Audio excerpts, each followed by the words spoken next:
The rain fell hard that night, tapping against the tinted windows of the black luxury SUV as it pulled into the long stone driveway of the estate, a property so grand it felt more like a palace than a home. Inside, Edward Kane, the billionaire real estate mogul, stepped out beneath the marble archway, his polished shoes clicking against the wet steps. Everything about his world was pristine. The gate sensors, the automatic lighting, the staff movements, all rehearsed perfection. But as the front door swung open and the warm interior lighting spilled into the hallway, something in the air felt wrong. He paused. The house was too quiet. Not the calm, controlled silence he preferred. This was different. Heavy. Like something was missing. His assistant usually greeted him at the door. Tonight, there was no one. He set down his coat, eyes scanning the glossy floors and untouched furniture, but nothing was visibly out of place. Still, an invisible discomfort crept beneath his skin. A faint draft snuck in from the back corridor, and with it, a strange smell, faint, earthy, almost like wet wood or fur. He followed it, walking past the glass staircase and the wall of awards, deeper into the house. Then, he noticed it, the back door, slightly ajar, a trail of muddy footprints leading out toward the garden. His brow furrowed. No staff should have been outside during this weather. He stepped through the doorway into the dark backyard, his expensive shoes now sinking into soft earth, and as lightning cracked in the distance, his gaze landed on the old wooden doghouse near the far fence, a relic from when his daughter's golden retriever was still alive. And that's when he saw it, a tiny figure curled up inside. He moved closer, squinting through the rain. It wasn't a pet. It was a child. A girl. Soaked. Shivering. Curled into herself like a wounded animal. His voice caught. "Who are you?" he asked, stunned. The girl looked up slowly, her eyes wide, cautious, as if she expected to be yelled at or chased off. And then, in the smallest, trembling voice, she said, "I'm sorry, sir. I just wanted somewhere dry to sleep." The thunder rolled overhead. And for the first time in years, Edward Kane didn't feel powerful. He felt human. Edward stood frozen in the rain, his $1,000 coat soaked through, but he didn't care. The girl's voice, soft, afraid, too old for her young face, echoed in his mind as he stepped closer. He hadn't even noticed the trembling until he knelt beside the doghouse, rain streaming down his face as if the skies themselves were ashamed. "What's your name?" he asked gently, but she didn't answer. She just stared at him, eyes wide, arms wrapped tightly around herself like she was holding in more than cold. Like she was hiding pain, secrets, fear. "Do your parents know you are here?" he pressed, but she only shook her head. A sharp noise broke the tension, not thunder this time, but a low whimper from within the shadows. Edward turned his head toward it, confused. Then he heard it again, not from the girl, but from somewhere behind the bushes lining the garden. He stood, moved toward the sound, and pushed back the branches. His eyes widened. A ratty, wet blanket lay spread on the ground, next to an empty can of beans and a child's plastic cup. This wasn't a random visit. Someone had been living here. A child. Maybe more than one. His heartbeat quickened as he stepped back toward the girl. She had crawled further inside the doghouse, as if afraid he'd send her away now that he knew the truth. "I heard something," he muttered, but she didn't flinch. Instead, her lips parted, and she whispered, "He's gone now. He said I talk too much." Her voice broke on the last word. Edward swallowed hard. This wasn't just a poor girl sneaking into a rich man's garden. This was something darker. Something desperate. He suddenly became aware of the silence that had greeted him when he first came home, the absence of staff, the strange smell, the cold tension that had clung to the walls. It all connected now. She had been here before. Maybe for days. Maybe longer. And nobody had noticed. Or worse, they had and said nothing.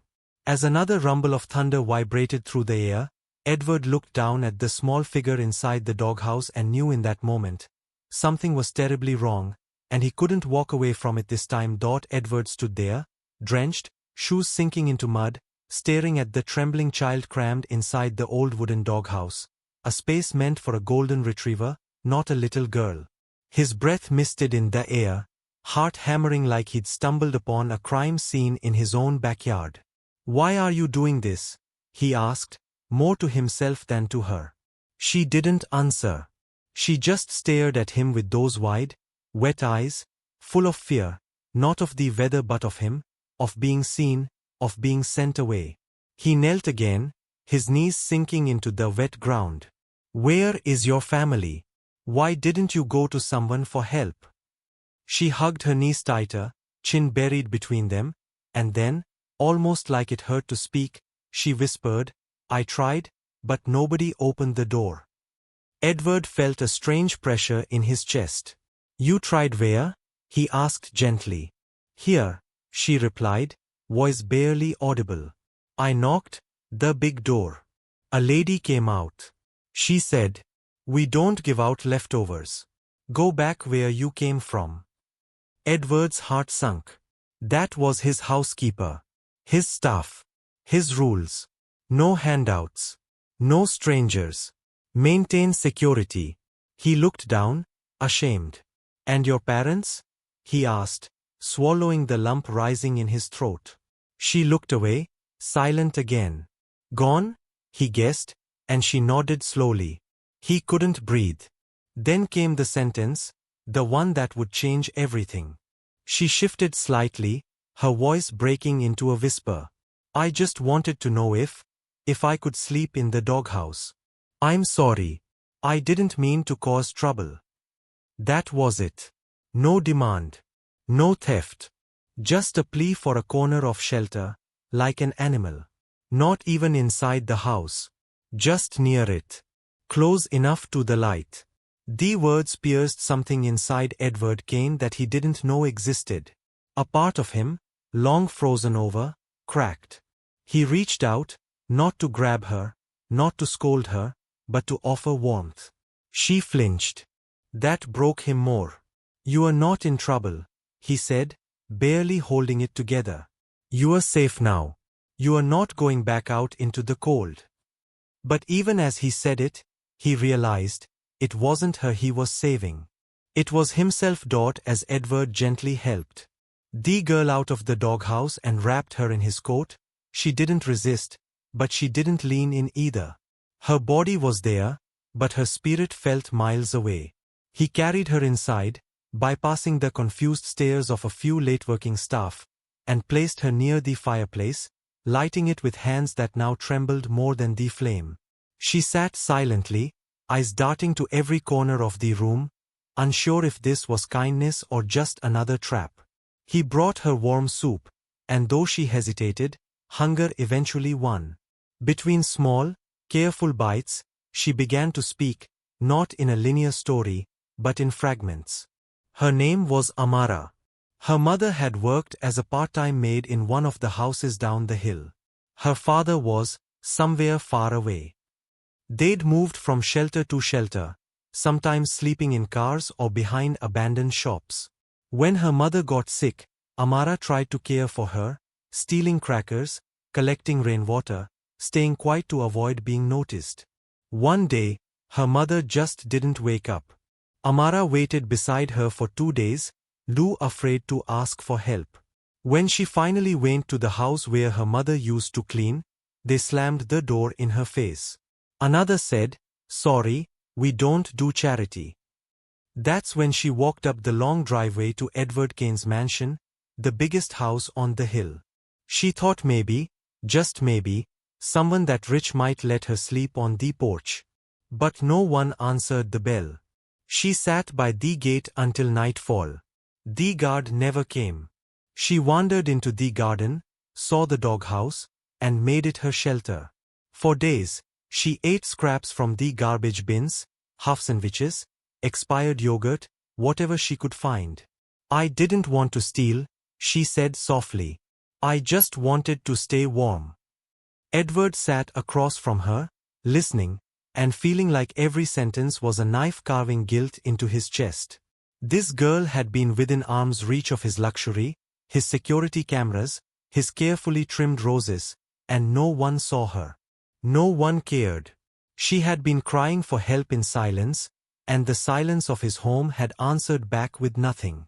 He looked at her, truly looked, and realized she had never been invisible. He had just never bothered to see. Edward stood alone in his massive marble bathroom that night, staring at his own reflection like it was a stranger. His tailored suit was wrinkled, his collar undone, and his eyes, the cold, calculating eyes of a man who built empires, looked hollow, almost frightened. Outside that door, a child was sleeping in the guest room, curled up in a bed she never imagined she'd be allowed to touch. Inside this room, he was unraveling. How had he missed this? How had a girl, a child, been suffering within the walls of his estate and he hadn't known? Or worse, hadn't cared. He thought back to every time he'd barked orders at his staff, told them to keep strangers away, to handle problems quietly. Every policy, every layer of protection, every gate and password wasn't just keeping criminals out, it had been keeping innocents out, too. He thought about the little girl's eyes when she asked if she could sleep in the doghouse, not with tears, but with acceptance, as if that was all she ever deserved. He remembered her voice, tiny and tired, "I didn't mean to cause trouble." It echoed in his ears like a bell tolling for every failure he'd ever buried under cash and concrete. And for the first time in years, he whispered a truth he couldn't buy his way out of: "I failed her." Not because he was poor. Not because he didn't have enough power or staff or resources. But because he had built a world so obsessed with perfection, wealth, and image, that he had allowed humanity to rot right at his doorstep. He remembered his own daughter, now grown and distant, and how she used to cry when he'd miss her school plays. He remembered his late wife, who once warned him that his heart was becoming a locked vault. And now, it took a girl in rags, begging for a roof over her head, to break it open. He sunk to the bathroom floor, head in his hands, the silence heavier than ever. He didn't need another charity. He didn't need another business strategy. He needed to feel this pain. Let it sting. Let it change him. Because tonight, Edward Kane, billionaire, icon, untouchable, had finally been touched. And the wound was exactly what he needed. Morning sunlight spilled into the Kane estate like it hadn't in years. Not just light, but warmth. Edward Kane, still in yesterday's clothes, quietly stepped into the guest room where Amara slept. She was curled tight under the thick covers, her arms wrapped around a teddy bear that had sat untouched in his daughter's old room for over a decade. For a moment, he just watched her breathe, letting the sound remind him that someone small and fragile had survived a world that never gave her a chance. Then he left and entered the vast stainless steel kitchen where his private chef usually prepared calorie-calculated, vitamin-rich meals. But today, Edward rolled up his sleeves and did something he hadn't done in 20 years. He cooked. Burned the first eggs. Dropped a slice of toast. Laughed at himself. But when he placed a tray in front of Amara, pancakes, syrup, warm tea, and sliced apples, she blinked at him like he'd offered her the crown jewels. "I made it for you," he said, gently, nervously. She didn't move for a long beat. Then slowly, she reached for the fork. Every bite was cautious, like she was waiting for it all to vanish. Edward didn't speak. He just sat across from her, watching, listening to the sound of cutlery and cautious chewing, the most honest sound he'd heard in years. After a moment, he pushed a small photo frame toward her. It was his daughter, maybe a year older than Amara, smiling in the same chair where she now sat. "She was kind," Edward said softly. "She would have liked you." Amara didn't respond. But her eyes didn't flinch. That was enough. Later that day, Edward called a meeting, not with business partners, but with his staff. This house, he told them, will never ignore another child again. He arranged for Amara to have her own room, not a guest suite, but a space filled with softness, color, and warmth. She didn't speak much that day, but when he handed her a notebook and said, "You can write anything in here. No one will judge," she held it like it was magic. For the first time in forever, Edward didn't feel like a millionaire. He felt like a man trying to matter, and that was a start. Dinner at the Kane estate used to be a silent, sterile affair, glass tables, silver cutlery, gourmet meals served under polished domes, and no conversation. But tonight, something was different. The long table was still there, the candles still lit, but only two chairs were pulled close, one for Edward, one for Amara. She sat cautiously, her back straight, eyes flitting between the food and the man across from her. On her plate were mashed potatoes, grilled chicken, and buttery corn, not exotic, not expensive, but familiar. Comfort food. Food that said, "You belong here." Edward didn't speak at first. He was nervous. This was a man who would negotiated billion-dollar deals, but tonight, asking a little girl how her day went felt more intimidating than any boardroom. "I burned the potatoes the first time," he finally said, cracking a small smile. "Second batch turned out okay though." Amara looked at him, blinked, and then, like a whisper in the wind, a tiny smile flickered.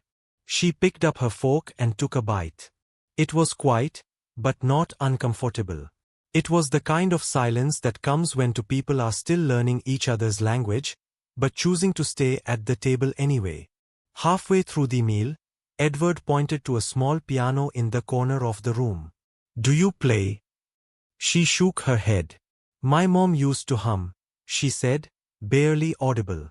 It was the first personal thing she'd said since arriving. Edward leaned in. "Mine did too," he replied gently. And that was it, the moment. Small, maybe to anyone else. But in that room, it was the bridge they both needed. After dinner, he asked if she'd like to help him clean up. She nodded, and together they stood at the sink, passing dishes and rinsing plates. Soap bubbles caught the candlelight. She giggled once when he dropped a fork into the suds with a splash. He laughed too.